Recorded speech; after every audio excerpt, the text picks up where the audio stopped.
Simple formalité. Dans le vaste bureau de la maison Orsani, le vieux commis Carlo Bertone, sa toque sur la tête, ses lunettes sur le bout du nez, comme pour extraire ses 2 petites touffes de poils gris des narines, se disposait à faire un compte ardu, debout devant une table de travail surélevée où l'on avait ouvert un gros livre de comptes.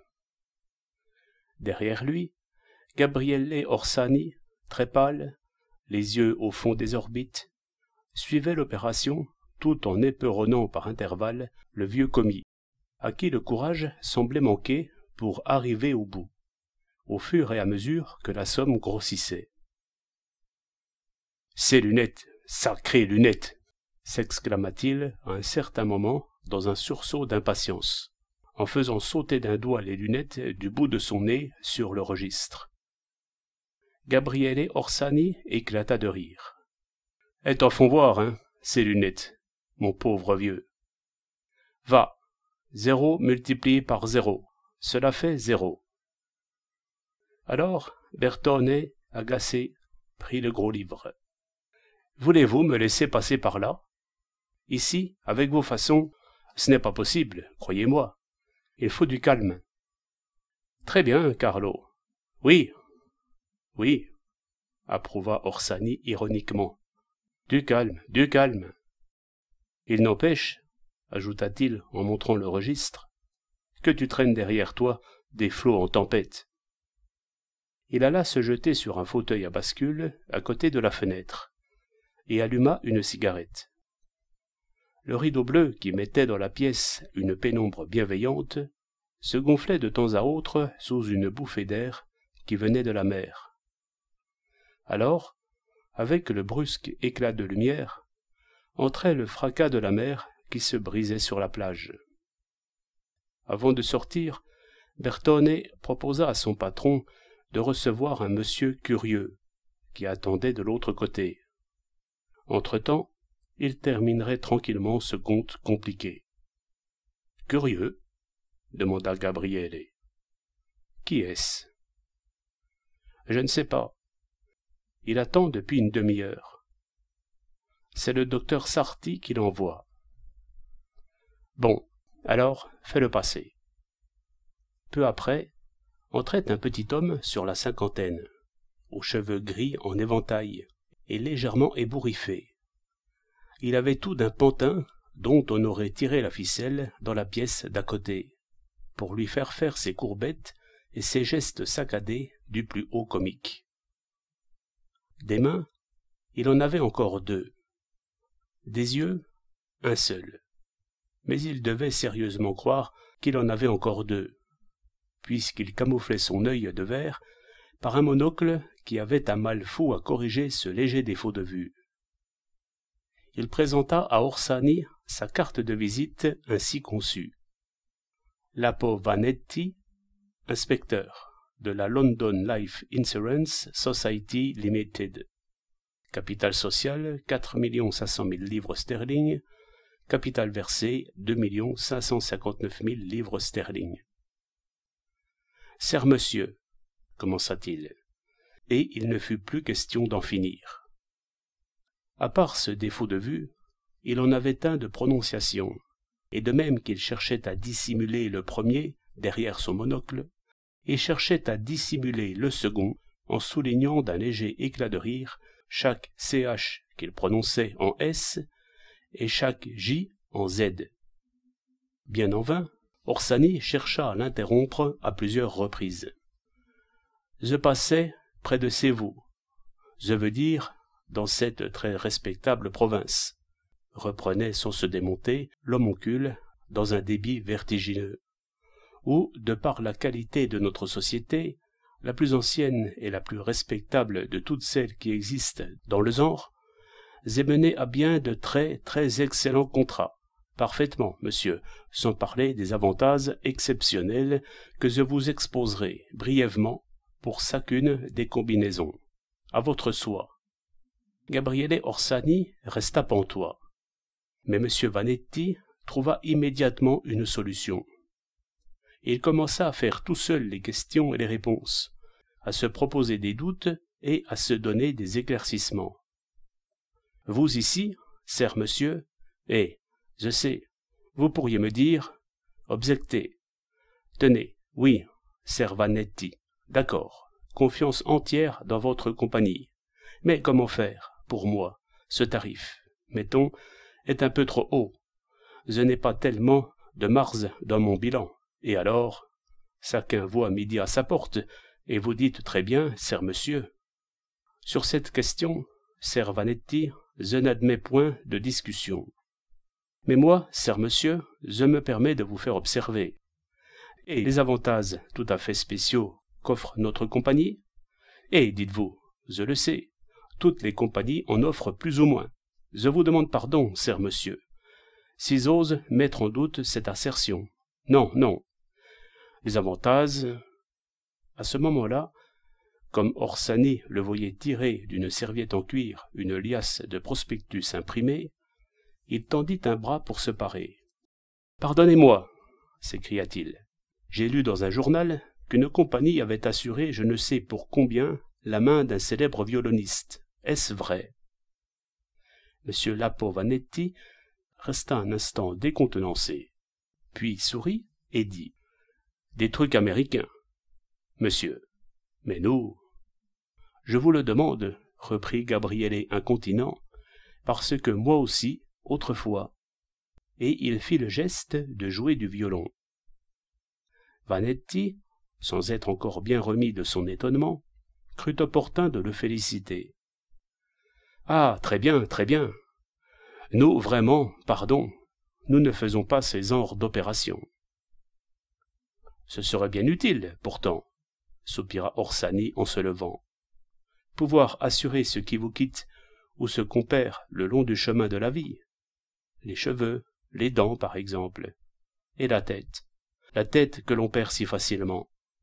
Tenez, le violoniste, ses mains, le freluquet, ses cheveux, une crapule, les dents, un homme d'affaires, la tête. Pensez-y, c'est une trouvaille. » Il pressa un bouton de sonnette à la cloison, à côté du bureau, en ajoutant « Vous permettez un moment, cher monsieur. » Vannetti, confondu, s'inclina. Il lui semblait qu'Orsani, pour se débarrasser de lui, avait voulu faire allusion, ce qui n'était guère gentil, à son œil de verre. Bertone entra, l'air de plus en plus perdu. « Dans le tiroir de ton bureau, » dit Gabriele, à la lettre Z. « Les comptes de la soufrière ?» demanda Bertone. « Les derniers, après la construction du plan incliné. » Carlo Bertone hocha la tête à plusieurs reprises. « J'en ai tenu compte. » Orsani scruta son vieux commis au fond des yeux. Il resta un moment les sourcils froncés, l'air absent. Puis il demanda « Eh bien ?» Bertone, embarrassé, lança un coup d'œil à Vannetti. Alors, celui-ci comprit qu'il était de trop, et, revenant à ses airs cérémonieux, il prit congé. « Pas besoin de rien d'autre avec moi, je comprends au vol, je me retire. Cela veut dire que, si cela ne vous ennuie pas, je vais manger un morceau tout près d'ici et je reviens. Ne faites pas attention à moi, ne vous dérangez pas, je vous en prie, je connais le chemin. À bientôt. » Une autre courbette, et il disparut.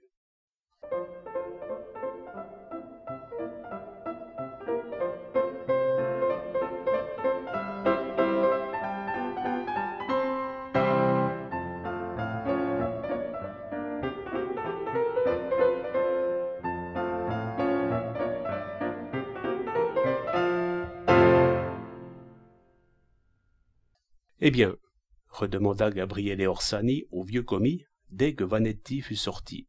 « Cette construction, juste maintenant, » répondit Bertone, presque en bégayant. Gabriele se fâcha. « Combien de fois ne me l'as-tu pas répété? D'autre part, que voulais-tu que je fasse? Annuler le contrat, n'est-ce pas?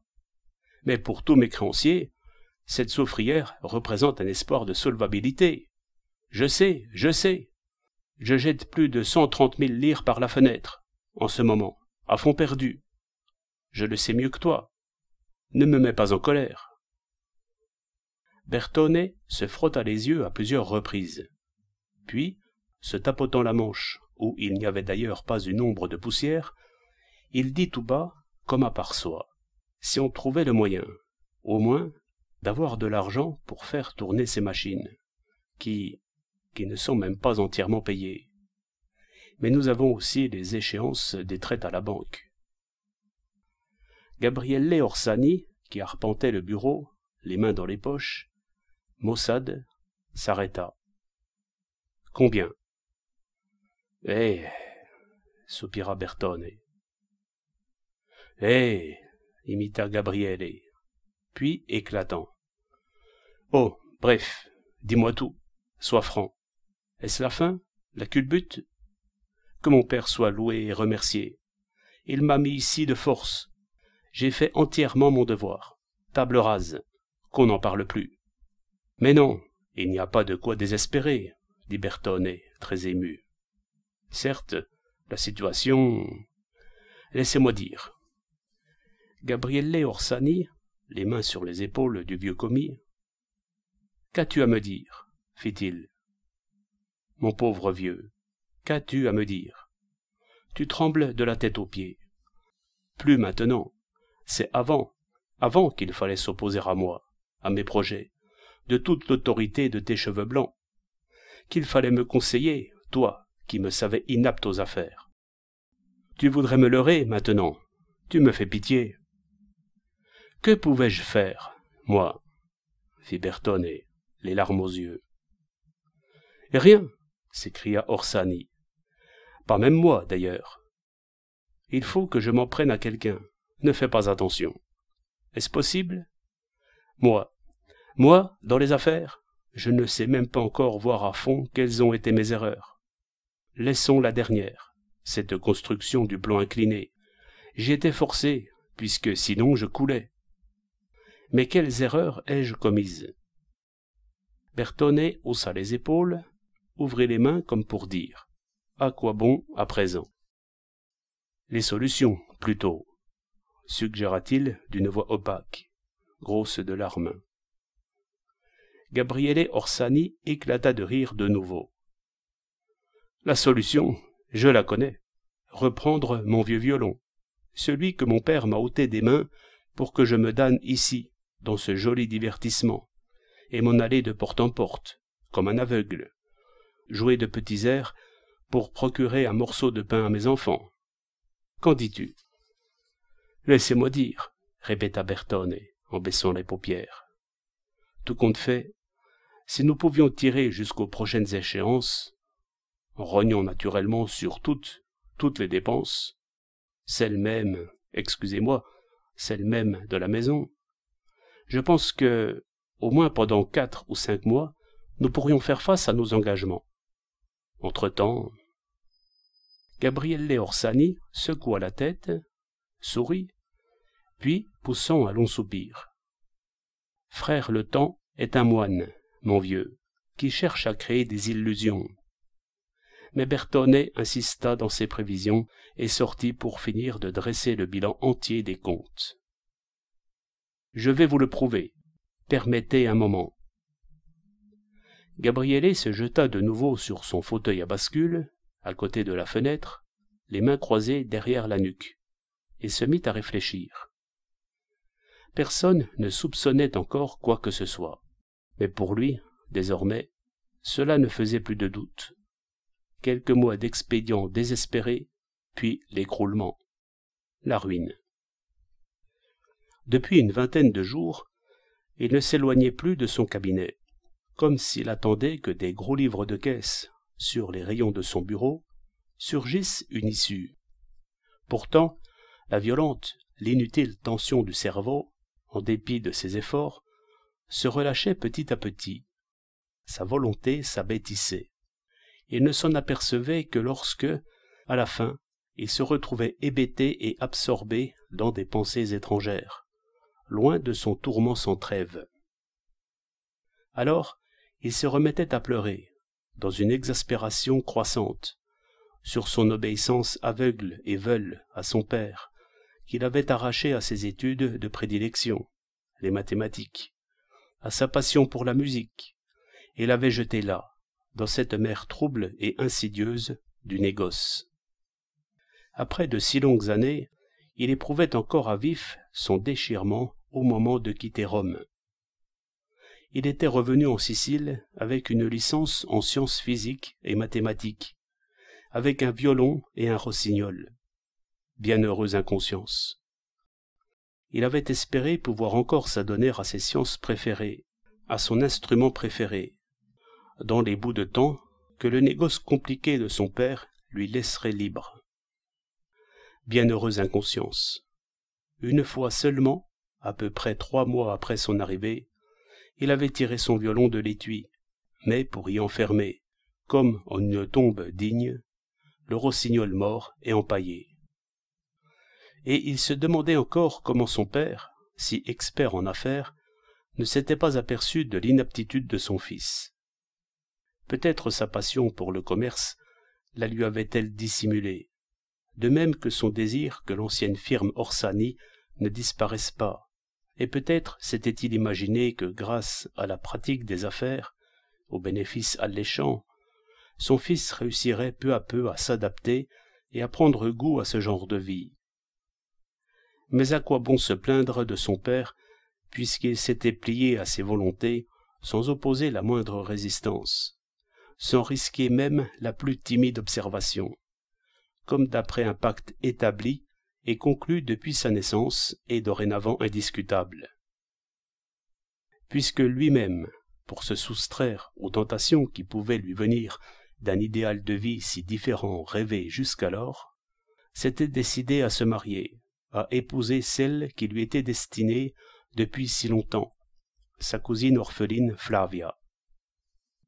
Comme toutes les femmes de ce pays honni, où les hommes, dans les tracas, l'accablement sans trêve des affaires hasardeuses, ne trouvent jamais un moment à consacrer à l'amour, Flavia, qui aurait pu être pour lui la seule et unique rose au milieu des épines, au contraire, s'était installée immédiatement sans amertume, comme si cela allait de soi, dans son modeste rôle de femme d'intérieur, afin que rien ne manquât à son mari en fait de commodités matérielles, quand il rentrait fatigué, épuisé, des soufrières ou de son bureau ou des dépôts de soufre le long de la plage sous le soleil cuisant, où il avait vaqué toute la journée à l'exportation du minerai.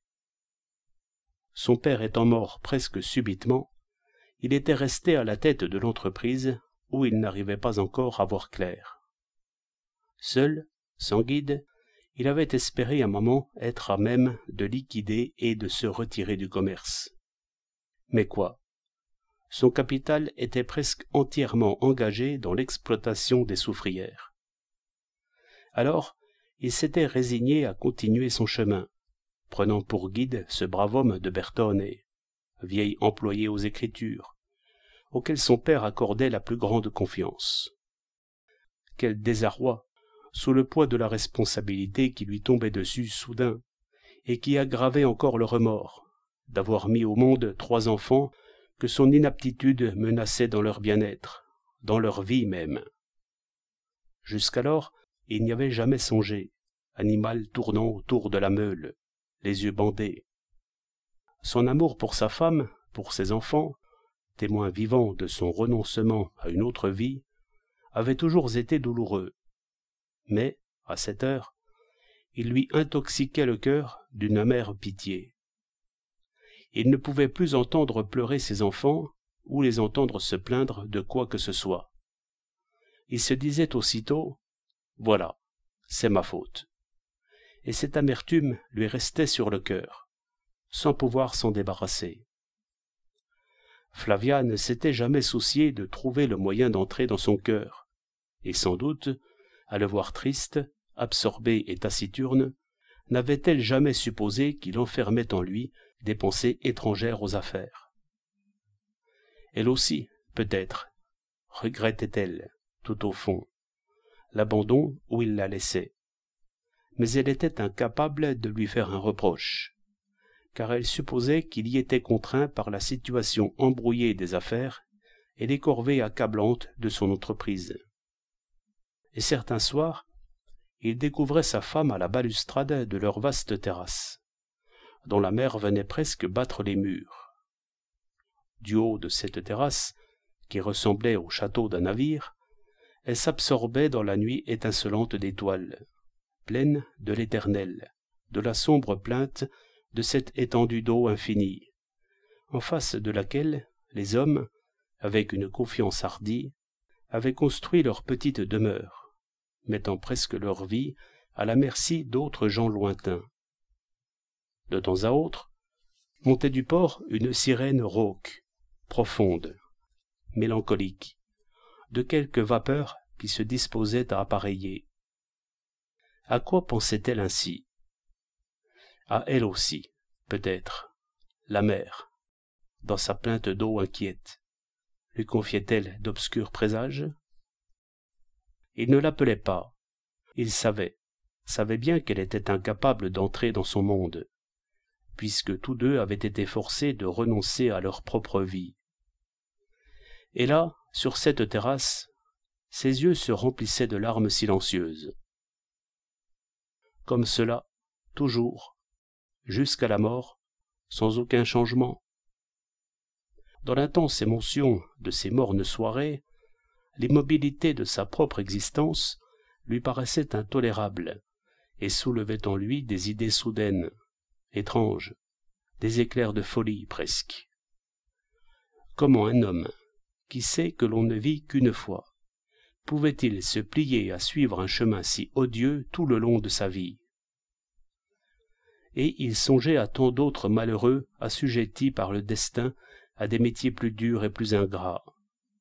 Parfois, des pleurs connus, des pleurs de l'un de ses enfants le rappelaient brusquement à lui-même. Flavia aussi se réveillait de ses rêvasseries, mais il s'empressait de dire « J'y vais ».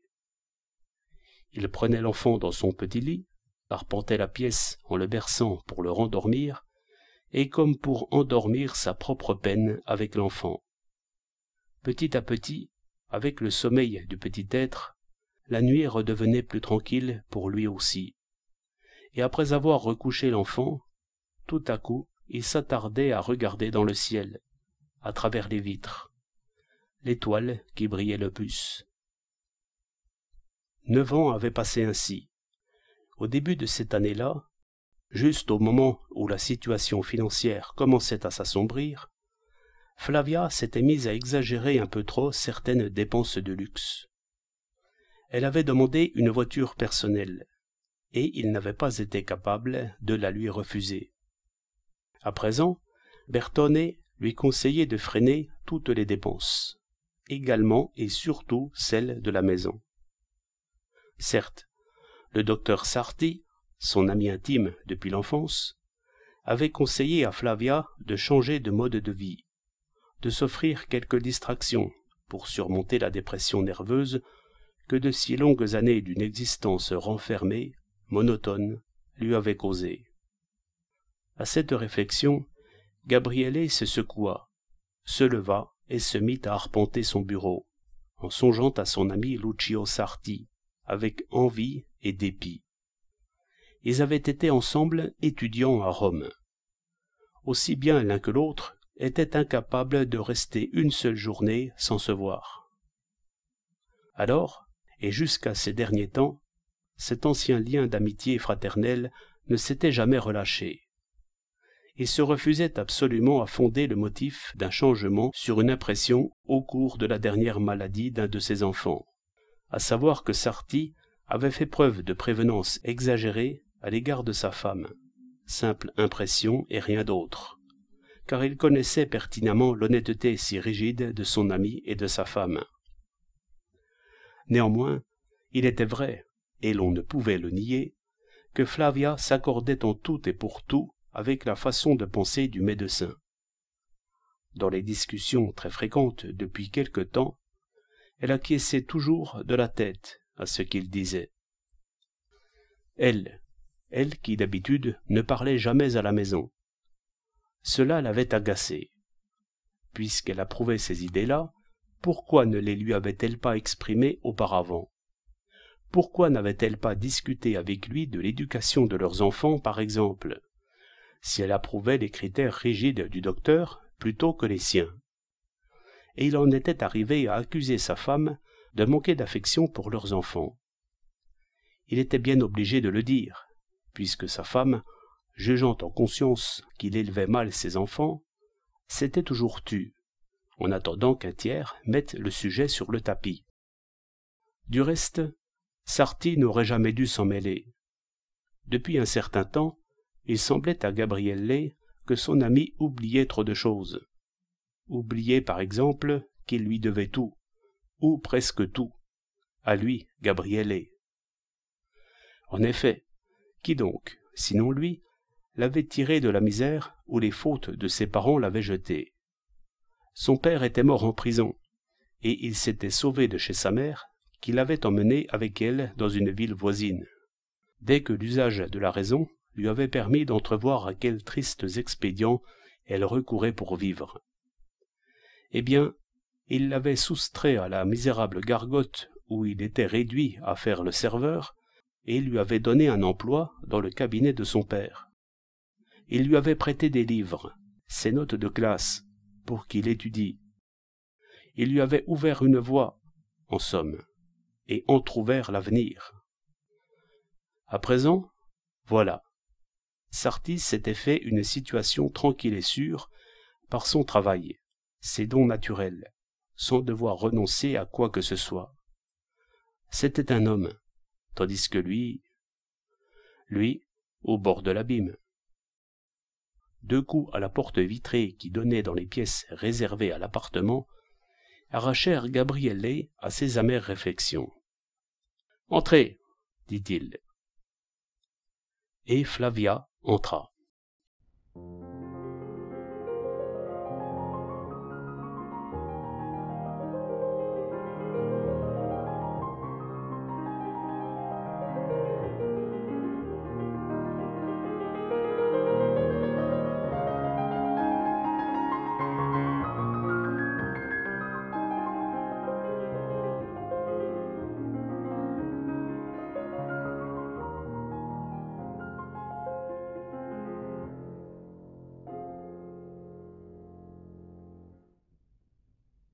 Elle portait une robe bleu foncé, qui semblait peinte sur sa taille souple, mais bien en chair, et qui mettait merveilleusement en relief sa beauté blonde. Elle était coiffée d'un chapeau foncé, luxueux dans sa simplicité. Elle boutonnait ses gants. « Je venais te demander, dit-elle, si tu n'avais pas besoin de ta voiture, parce qu'on ne peut pas atteler le cheval bai à la mienne aujourd'hui. » Gabrielle lui lança un coup d'œil, comme si elle arrivait, si élégante, si légère, d'un monde factice, vaporeux, de rêve, où l'on parlerait un langage désormais incompréhensible pour lui. « Comment ?» fit-il. « Pourquoi ?» Il semblerait qu'on l'ait piqué avec un clou en le ferrant, le pauvre. Il boite. « Qui ?» Le cheval bai, tu n'entends pas? Ah, fit Gabrielle en se reprenant. C'est un malheur, fichtre. Je ne prétends pas que tu en souffres, dit Flavia un peu vexée. Je te demandais la voiture, mais je sortirai à pied. Et elle se disposa à sortir. Tu peux la prendre, je ne m'en sers pas, se hâta d'ajouter Gabrielle. Tu sors seul? Avec Carluccio. Aldo et Titi sont punis. Pauvres enfants, soupira Gabrielle presque malgré lui. Flavia eut l'impression que cette pitié était un reproche, et pria son mari de la laisser faire. Bien sûr, s'ils ont fait des sottises, dit-il. Je pensais que sans avoir rien fait, il va leur tomber sur les épaules d'ici quelques mois une punition infiniment plus grosse. Flavia se retourna pour le regarder. C'est-à-dire? Rien, ma chère, une babiole, comme la voilette ou une plume de ton chapeau. La perte de notre affaire, par exemple. Cela ne te suffit pas? La perte? La misère, oui. Et pis encore pour moi, peut-être. Que dis-tu là? Mais oui, peut-être aussi.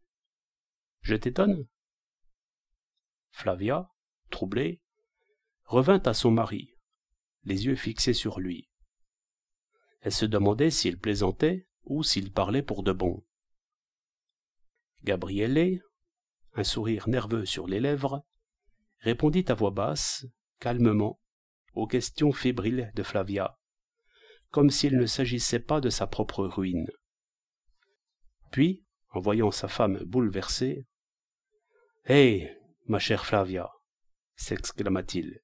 « Si tu t'étais un tantinet préoccupé de moi, si tu avais, au cours de si longues années, cherché à imaginer le plaisir que je pouvais prendre à ce charmant travail, tu n'éprouverais pas cette stupéfaction.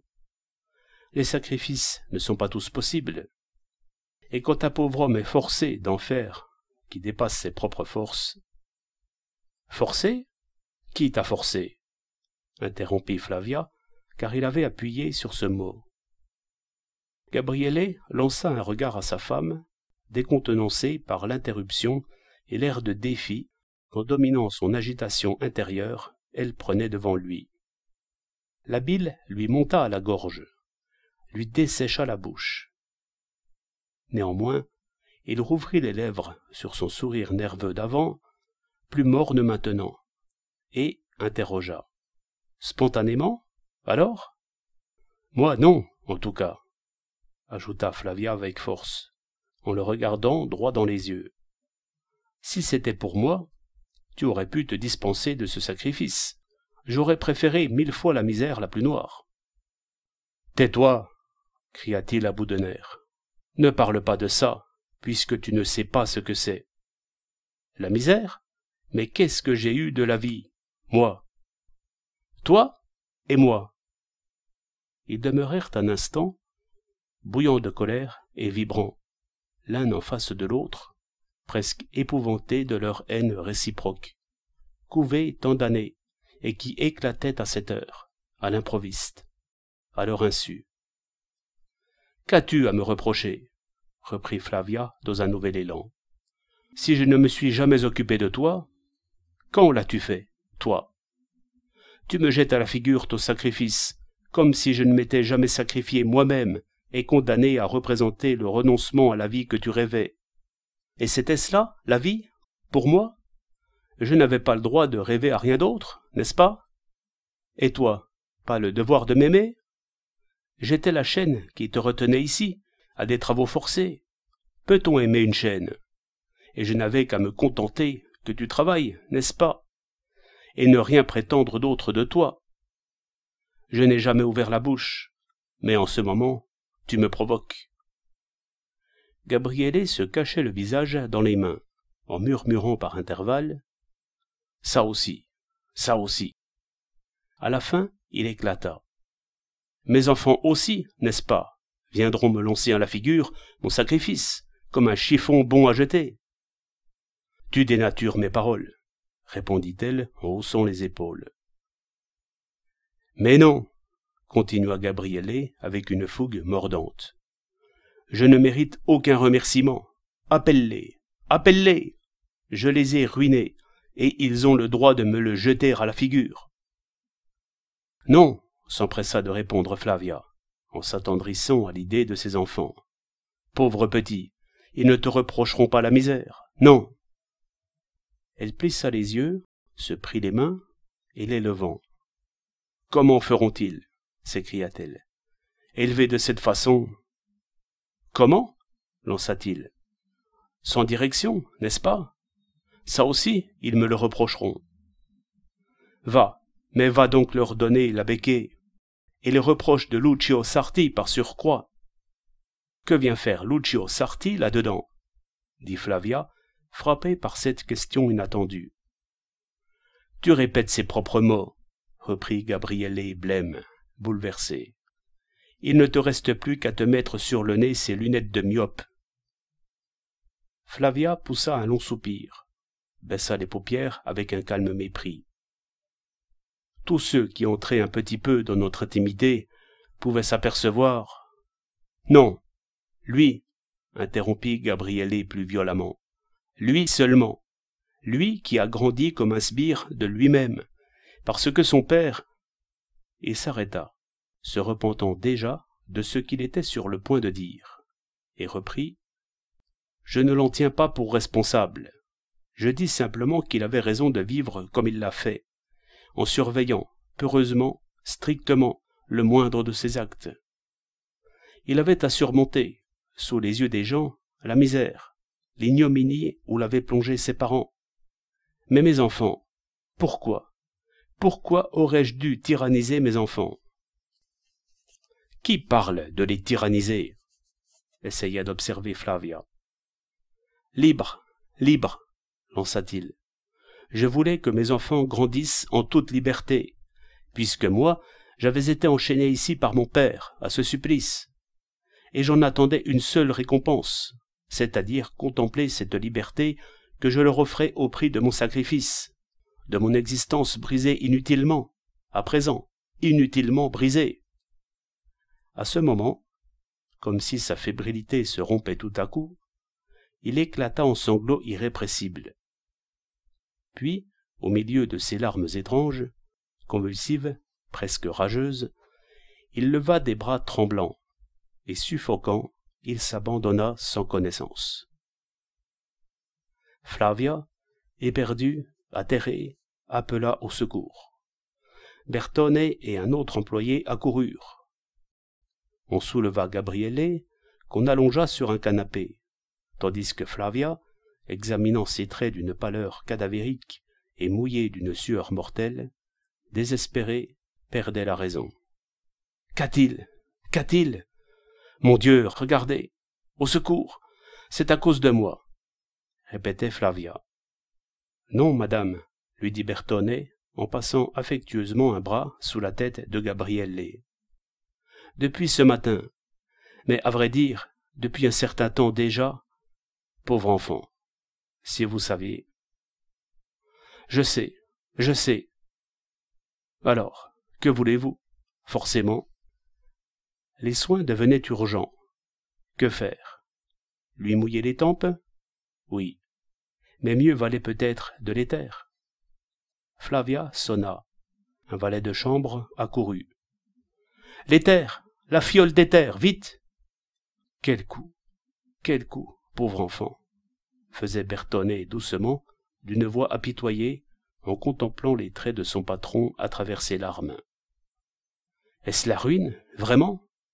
lui demanda Flavia dans un frisson. « S'il m'avait écouté, » soupira le vieux commis. Mais lui, le pauvre, il n'était pas fait pour rester ici. Le valet de chambre revint en courant avec la fiole d'éther. « Dans un mouchoir ? » ?»« Non, mieux vaut à même le flacon. Ici, suggéra Bertone. « Posez le doigt dessus, comme ça, qu'il puisse aspirer doucement. » Peu après, Lucio Sarti, qu'on avait fait appeler, survint, haletant, suivi de l'employé.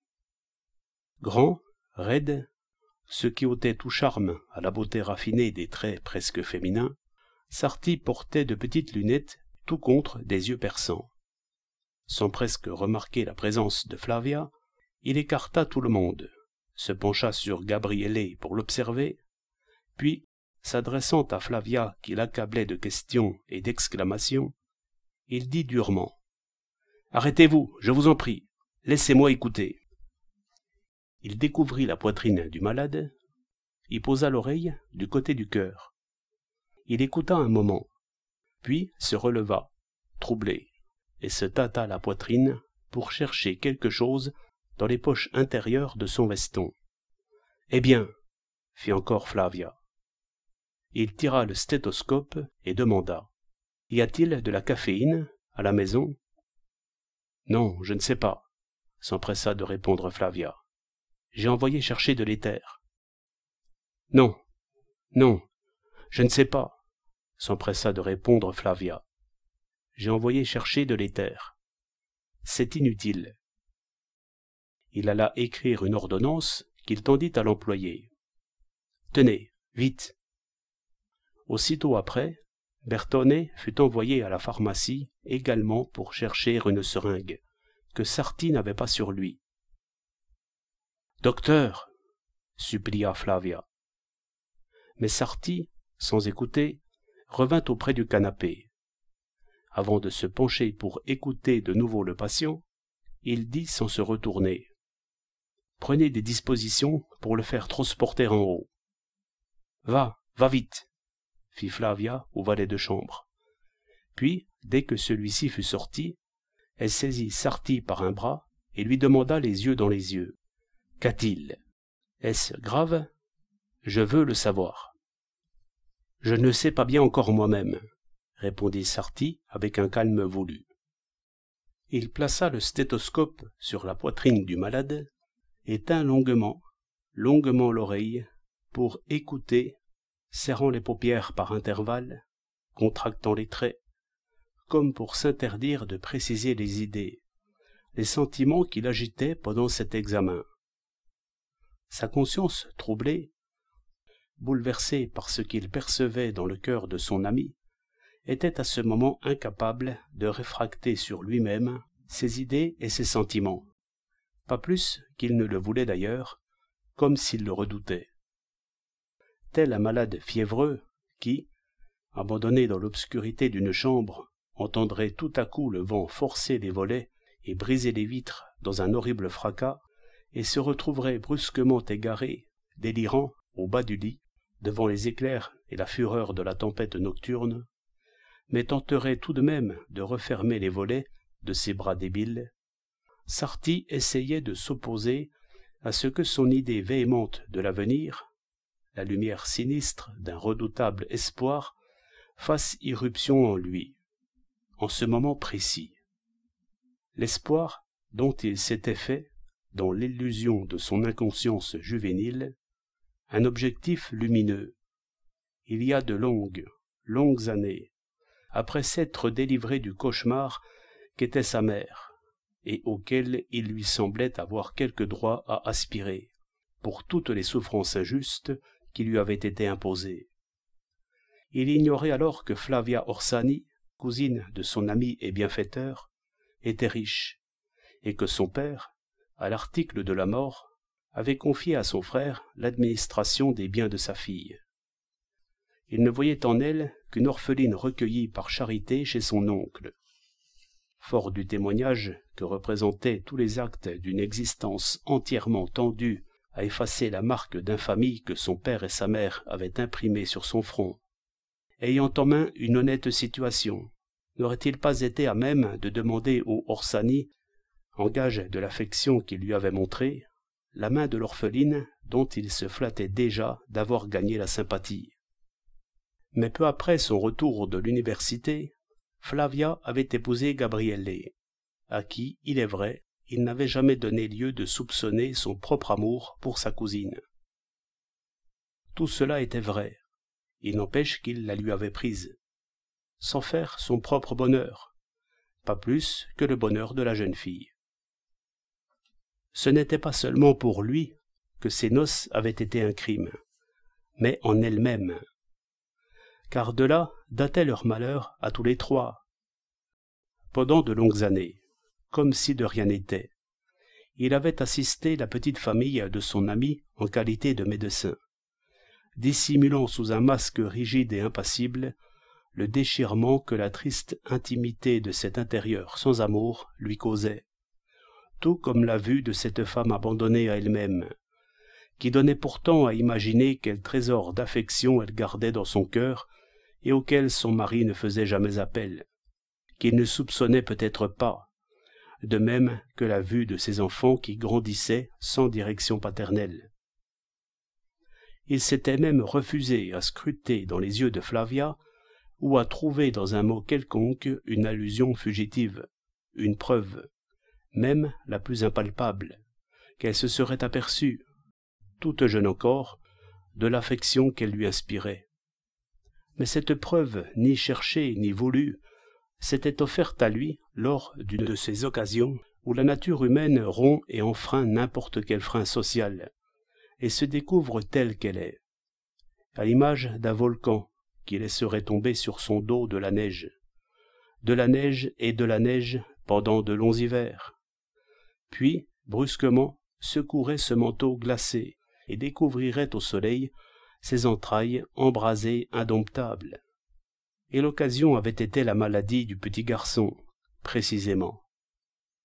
Plongé dans ses affaires, Gabriele n'avait même pas soupçonné la gravité du mal et avait laissé sa femme trembler seule pour la vie du petit. Dans un moment de suprême angoisse, délirant presque, elle avait parlé, avait épanché son cœur, lui laissant entrevoir qu'elle avait tout compris. Toujours, dès le premier moment. Et maintenant.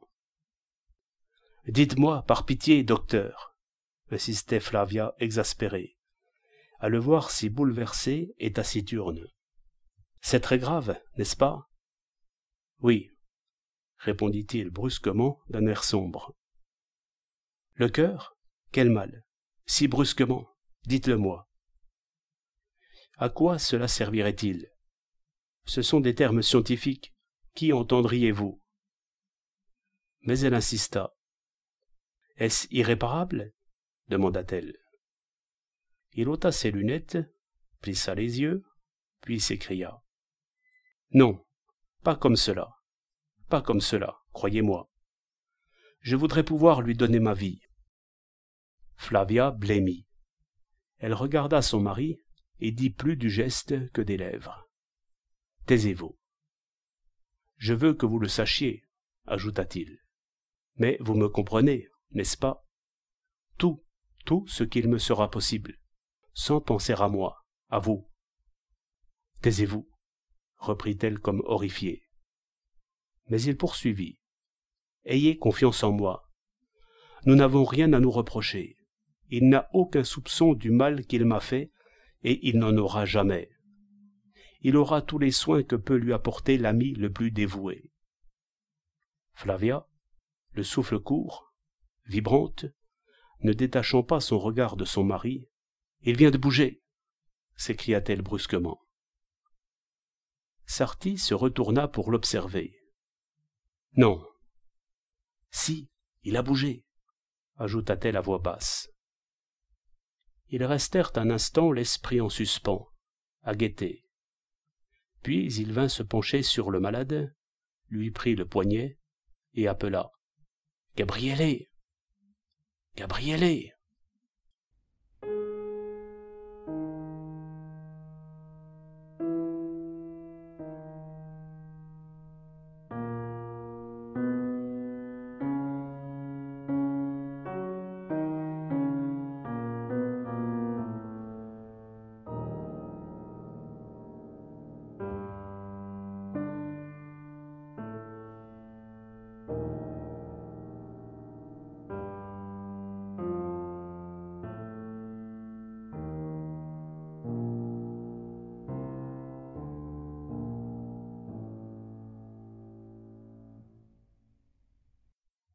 Pâle, encore un peu essoufflé d'avoir essayé sitôt de reprendre sa respiration, à peine revenu à lui, Gabriele pria sa femme de sortir. « Je ne sens plus rien du tout. Prends donc la voiture, et va te promener, dit-il, pour la rassurer. J'ai à causer avec Lucio. Va. » Pour ne pas lui donner le moindre soupçon de la gravité de son état, elle fit semblant d'accepter cette invitation. Toutefois, elle lui recommanda de ne pas trop s'agiter, salua le médecin et rentra dans l'appartement. Gabriele s'absorba un moment, les yeux fixés sur la porte par où sa femme venait de sortir, puis porta une main à la poitrine, sur son cœur, et les yeux toujours fixes, il murmura. « Ici, n'est-ce pas ? Tu m'as ausculté. Comme c'est drôle.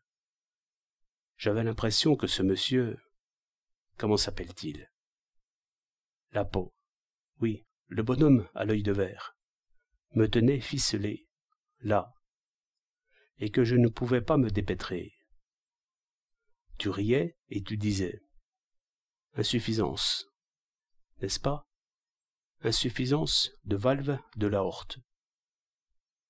À ces mots qu'il avait adressés à Flavia, Lucio Sarti frissonna de la tête aux pieds. Gabriele se tourna vers lui pour le regarder et sourit. « Je t'ai entendu, tu sais. »« Quoi? Qu'est-ce que tu as entendu ?» balbutia Sarti avec un sourire blême, se dominant avec peine. « Ce que tu as dit à ma femme, » répondit Gabriele calmement, en le fixant dans les yeux, mais le regard vide. Je voyais... J'avais l'impression de voir, comme si j'avais les yeux ouverts. Oui. Dis-moi sans embâge, je te prie, ajouta-t-il en s'animant, sans pieux mensonge. Combien ai-je encore à vivre? Moins ce sera, mieux cela vaudra. Sarti le dévisageait, accablé de stupeur et d'effroi, troublé surtout par ce calme. Se rebellant par un suprême effort contre l'angoisse qui l'annihilait, il eut un sursaut. « Qu'est-ce qui te prend ?»« Une inspiration » s'écria Gabriele, un éclair dans les yeux. Fichtre. Et il se leva. Il alla ouvrir la porte qui donnait sur le cabinet pour appeler Bertone. « Écoute, Carlo, si le bonhomme qui est venu ce matin revenait, fais-le attendre, et même envoie-le chercher tout de suite, ou mieux encore, vas-y toi-même. Tout de suite, hein ?» Il referma la porte, se retourna pour lancer un coup d'œil à Sarti, en se frottant les mains allègrement. « C'est toi qui me l'as envoyé. Ah, je vais le prendre par ses mèches ébouriffées, et je le colle ici, entre toi et moi. Dis-moi donc, explique-moi comment on s'y prend. Je voudrais m'assurer. Tu es le médecin de la compagnie, n'est-ce pas ?» Sarti, étreint par le doute affreux qu'Orsani eût entendu ce qu'il avait dit à Flavia, restait abasourdi par cette résolution soudaine. Elle lui paraissait sans lien avec son doute. Aussi s'écria-t-il, soulagé un instant de ce poids, « C'est une folie !»« Mais non, pourquoi ?» répondit promptement Gabriele. « Je pourrais payer 4 ou 5 mois. Je ne vivrai pas davantage, je le sais. »« Tu le sais ?» fit Sarti avec un petit rire forcé. « Qui donc t'a indiqué le terme de façon si infaillible? Allons, allons. » Rassuré, il pensait qu'il lui tendait un piège pour lui faire avouer son opinion sur son état de santé. Mais Gabriele, d'un air grave, se mit à lui parler de son prochain effondrement, inévitable. Le sang de Sarti se glaça. À présent, il voyait le lien et la raison de la résolution soudaine. Il se sentait pris au lacet, dans un affreux traquenard qu'à son insu il s'était tendu ce matin-là, en envoyant à Orsani cet inspecteur de la compagnie d'assurance dont il était le médecin. Comment lui dire, maintenant, qu'il ne pouvait pas, en conscience, se prêter à lui venir en aide, sans lui faire comprendre en même temps la gravité de son mal, qui s'était révélé à lui d'un seul coup. « Avec ton mal, tu peux encore vivre longtemps, très longtemps, mon cher, à condition de prendre quelques précautions. »« Des précautions? Comment ça ?» s'écria Gabriele. « Je suis ruiné, je te dis. Vraiment, tu juges que je puis encore vivre longtemps? Bon. Alors, si c'est exact, tu n'auras aucune difficulté. Et tes calculs, alors? Observa Sarti avec un sourire de satisfaction. Puis il ajouta, comme pour le plaisir, d'éclaircir à ses propres yeux cet heureux échappatoire qui venait d'effleurer son esprit. Puisque tu dis que tu ne pourrais faire face que 3 ou 4 mois, Gabriele demeura un moment l'esprit au loin. Puis, « Attention, Lucio, ne me trompe pas, ne me place pas devant cette difficulté pour me confondre, pour que je commette une action que tu désapprouves, n'est-ce pas? Dans laquelle tu refuses de prendre une responsabilité minime, même la moindre responsabilité qui soit. Tu te trompes. Cela venait de lui échapper. Gabriele sourit amèrement. C'est donc vrai, fit-il. Tu sais que je suis condamné à brève échéance, peut-être même avant le temps que je calculais. Mais quoi? Je t'ai entendu. En voilà assez. Il s'agit de mettre mes enfants à l'abri à présent. Et je le ferai. Si je me trompais, n'en doute pas, je saurais me donner la mort à temps, en cachette. Lucio Sarti se leva, haussant les épaules, et chercha des yeux son chapeau. « Je m'aperçois que tu déraisonnes, mon cher. Laisse-moi m'en aller. »« Je déraisonne, » fit Gabriele en le retenant par un bras. « Viens un peu par ici. Je te dis qu'il s'agit de sauver mes enfants de la misère. Tu as compris? » « Mais comment? Crois-tu pouvoir le faire de cette façon? »« Par ma mort. »« Quelle folie! Excuse-moi, tiens-tu vraiment à ce que j'écoute des propos pareils? »« Oui, » fit Gabriele violemment, sans lui lâcher le bras, « parce que c'est à toi de m'aider. »« À te suicider ?» demanda Sarti sur un ton de dérision. « Non, ça, c'est mon affaire. »« Alors, à tricher? À voler? Pardon? »« Voler? Voler qui? Est-ce que je vole pour moi? Il s'agit d'une société qui s'expose d'elle-même au risque de perte de ce genre.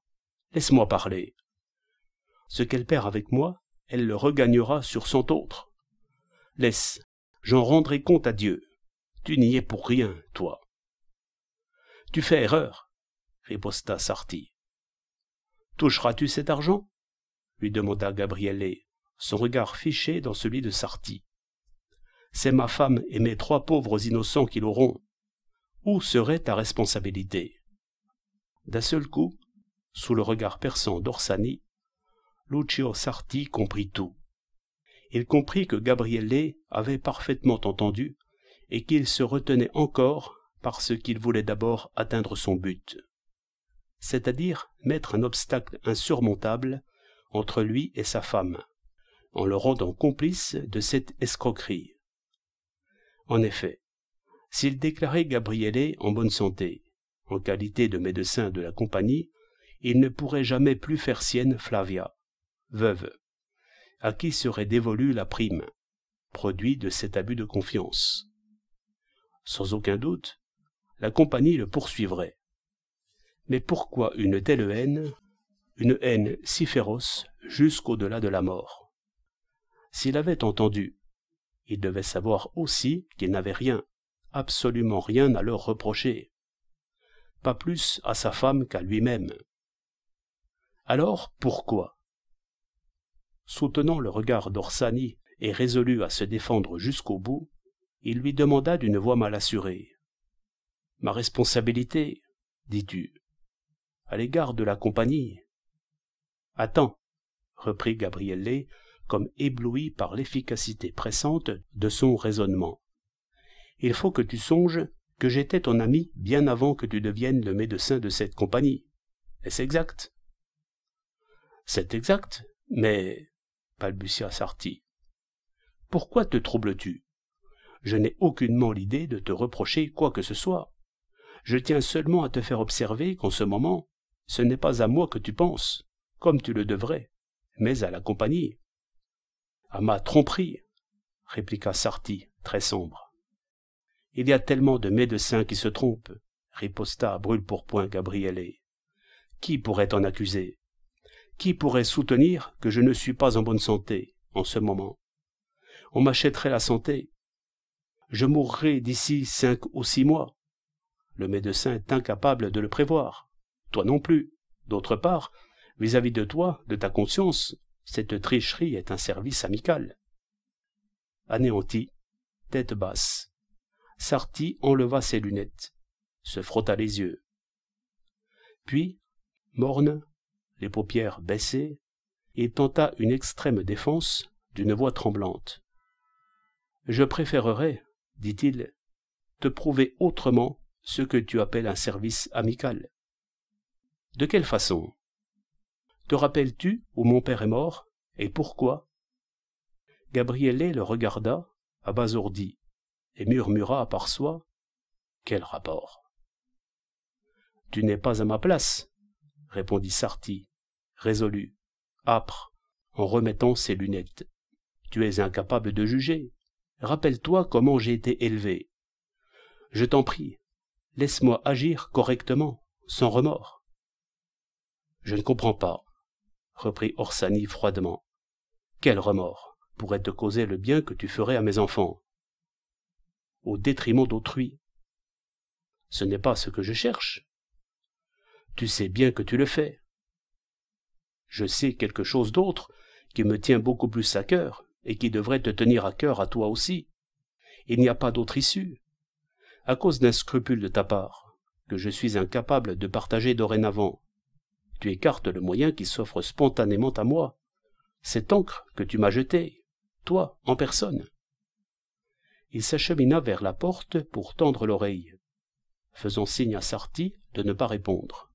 « Tiens, il est arrivé. »« Non, non, c'est inutile, Gabriele, » cria alors Sarti résolument. « Ne me force pas. » Orsani le saisit par un bras. « Attention, Lucio, c'est ma dernière planche de salut. »« Non, pas ça, protesta Sarti. « Écoute, Gabriele, cette heure est sacrée pour nous. Je te promets que tes enfants... » Mais Gabriele ne le laissa pas terminer. « La charité, dit-il dans un rictus. « Non, reprit Lucio, sur le champ. Je leur rendrai ce que j'ai reçu de toi. »« À quel titre? Comment entendrais-tu subvenir aux besoins de mes enfants? Toi? Ils ont une mère. À quel titre? Non pas par simple gratitude, n'est-ce pas? Tu mens, tu te dérobes pour un autre motif que tu ne peux pas avouer. » Ce disant, il le secouait par les épaules, tout en lui intimant de parler doucement, et en lui demandant jusqu'à quel point il avait osé le tromper. Sarti essaya de se dégager, tout en se défendant et en défendant Flavia de l'atroce accusation, et se refusant encore à céder à cette violence. « Je vais t'y voir, » rugit Orsani entre les dents. D'un bond, il ouvrit la porte et appela Vannetti, masquant d'un seul coup sa crispation sous une tumultueuse allégresse. « Une prime, s'écria-t-il en se jetant sur le petit bonhomme cérémonieux. « Une grosse prime, monsieur l'inspecteur, à notre ami, à notre docteur, qui n'est pas seulement le médecin de la compagnie, mais son avocat le plus éloquent. J'avais presque des regrets, je ne voulais plus rien savoir.